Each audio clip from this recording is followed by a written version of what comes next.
What's going on, guys? Welcome back to another video. In the spirit of the Halloween season, I figured it's finally time to rank my top 10 Halloween franchise kills. In doing so, I found this very difficult, and I know this is going to upset some of you, but I'm not going to include Rob Zombie's remakes, and let me explain why. There are so many kills in those movies that I actually think they deserve their own ranking entirely. So I'm only going to include the original timeline just for this video. We'll come back to it. I will address Rob Zombie's sequels or Rob Zombie's remakes because I think there are some amazing kills in those movies. That's one thing Rob tends to do very well is gore. So we'll come back to those. But for now, we're just going to focus on the OG timeline and we'll sneak in 2018 as well. But this list in general was very hard to do. There's only so many times in the franchise where Michael is truly creative with his kills and we see something different from the norm, and those were the ones that tend to shine to me. Also, I think who's getting killed and the impact of the kill is important as well. So I hope my top 10 makes sense to you, but I guarantee that most of yours are probably very, very different, which is always fun. So leave your top 10, top 5, whatever favorite kills in the Halloween franchise in the comments below. But with that out of the way, let's dive right in for my number 10. At number 10, we have Jamie Lloyd, who gets tossed onto the corn threshers in Halloween 6. Although I'm a little bummed that Jamie died, I'm a little bummed it's not Daniel Harris who we're seeing dying here. It's still a powerful kill as that's a character that we've grown to love. And the corn threshers, man, I mean, that's a brutal kill, and we see him just grind them things up. We get some close-up shots of seeing those do the damage. It's a pretty brutal kill, and it's a rough way to say goodbye to a character that we love so much. But it's a lot better than how Rachel went, am I right? I mean, Ellie Cornell's death in 5 is just despicable, so I'll take this any day over that kill for sure. At number 9, Jenna from Halloween Resurrection. May not be a good movie. I'm sure most of us hate it out there. But Jenna's death is a pretty cool one. A slick, nice decapitation right at the top of the stairs. The moment we realize that this is no longer a prank, at least our cast members realize this is no longer a prank. And we see a legitimate decapitation happen live, quote-unquote live, during this show, the Dangertainment show. And I think my favorite part about this is I think the head mold that they made of Jenna is amazing. It's one of the best head casts that I've seen. So the decapitation looks extremely real, and I appreciate that. Who would have thought you could pull off such a clean decapitation with just a kitchen knife?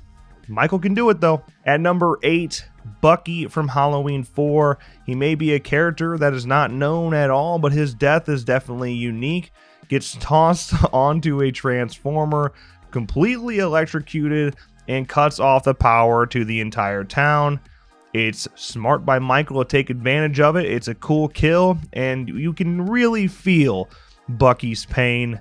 Poor Bucky was just trying to do his job, and Michael had to come and screw it up.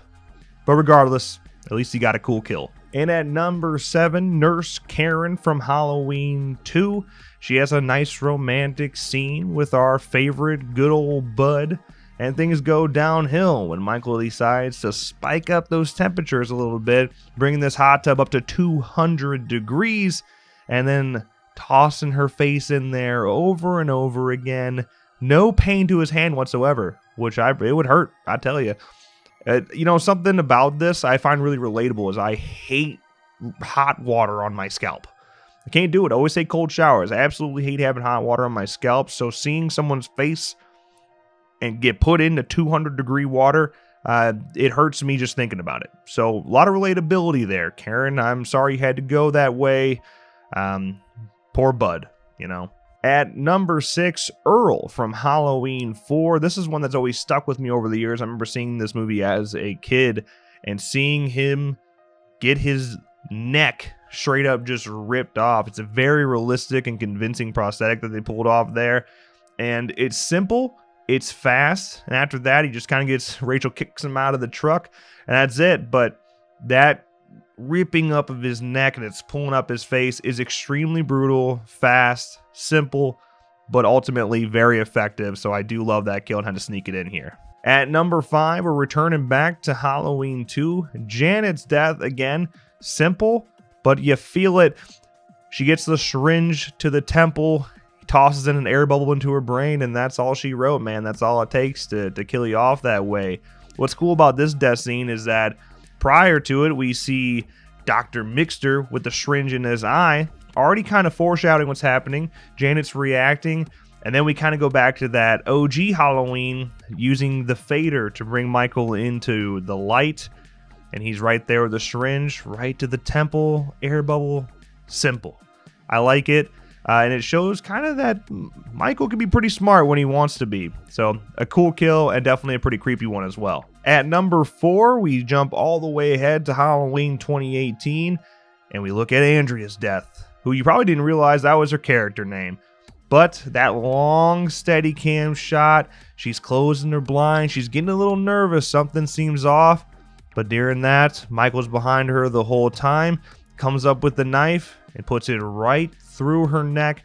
An absolutely brutal kill, and I always appreciate the cinematics behind it. The fact that they never cut during this makes it all that more real and all that more effective. It was one of those kills that happened and everyone in the theater was because you don't expect it. You know, we're so used to when deaths happen on screen, we're so used to things cutting and we just kind of had to fill in the blanks. When we get to see that shit happen, that was pretty real and it was super cool. So definitely one of my favorite kills and definitely my favorite from 2018. At number 3, we're going back to Halloween H2O, Sarah's death. She climbs into the dumbwaiter, and as she's trying to get out, Michael cuts that rope, drops the dumbwaiter on her leg, which is brutal. I cringe every time. I've seen that movie hundreds of times probably. And yet every time I see her leg when she manages to pull her foot out from the dumbwaiter and it's just barely hanging on, it's just disgusting. It kills me. And then after all that effort, she manages to climb out, and by the time she gets anywhere, Michael is already back on her ass and is right there, stabs her 4 times brutally with that massive ass kitchen knife they use in H2O. And then what makes it even better after all that is when we find her body and she's hanging by the flickering light bulb. Brutal. The leg is officially fully amputated now. In just an insane, brutal kill. And I love everything about it. That was another one of those unique ones, you know. It's not just Michael using a knife. He gets it in there. But also we get the dumbwaiter just to make it that much more brutal. At number 2, going to Halloween 6. Although this movie came out in the 90s, this is a very 80s kill. John, who we hate, right? At this point, you are so sick of John. He's the dickhead stepdad who is just constantly being a dick and alcoholic and just hates his whole family, it seems. It's just awful. But then you get to the point where Michael is face to face with them, and what makes it even cooler is that Michael just picks him up, and he's a big dude, all right?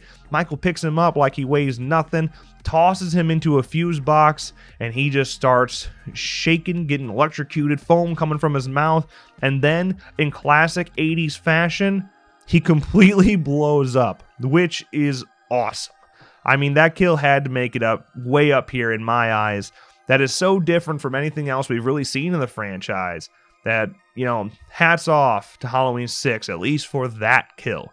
Because it's someone you want to see die, and you can't imagine a better way for him to go. So, John, RIP, but at least he made the top 2 here. Not bad. And then, at number 1, I think this one is probably one a lot of people agree with.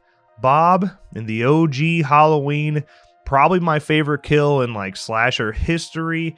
You have Michael pop out of the closet, pin Bob to the wall, lift him up with just one hand, stab him with the kitchen knife, so powerful that he ultimately pins him to that wall. And then what makes it even better, he just takes a step back, he looks at him, tilts his head, and that's that. It's just perfect. I love everything about that scene. The atmosphere, the sounds we're hearing, the blue lighting coming through the glass. It's just awesome. And of course, after that, we get to see Michael in the ghost sheet, which that almost made this list. I thought I'd put it in there. Linda's death being strangled, but it didn't make it. Well, you do have to love seeing Michael impersonate Bomb there. All around, absolutely love that kill, and it's always gives me goosebumps every time I see it. I love it that much. But hey, that's my list. Let me know yours in the comments below. Yeah, Michael's got a lot of kills over the years. Definitely got a lot of kills, and he has a lot in the remix. Like I said, we'll come back to. I promise we'll come back to him, whether that's in a podcast or another video. Rob Zombie's kills deserve respect, and they have a whole list of their own. You can make a whole top 10 just for Rob Zombie's Halloween kills.